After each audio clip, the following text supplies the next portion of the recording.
वीर नायक विदर्भातील प्रत्येक बातम्या। धामणगाव रेल्वे शहरातील परसोडी रोडवरील विपिन फर्निचर जवळ नगरपालिकेने काही वर्षांपूर्वी केलेला सिमेंट रस्ता मधोमध दबल्यानं दररोज अपघात सत्र सुरू आहे।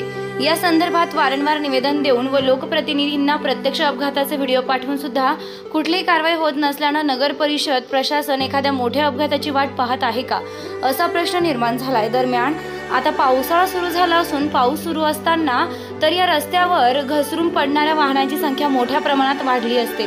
तर आज रविवारी 30 मिनिटात 4 लोकांच्या वाहनांचा अपघात या रस्त्यावर झाल्याचं पाहावयास मिळतंय। एकंदरीत नगरपालिका प्रशासन या सिमेंट रस्त्याची तात्पुरती डागडुजी तरी करणार का, हा प्रश्न निर्माण झाला आहे।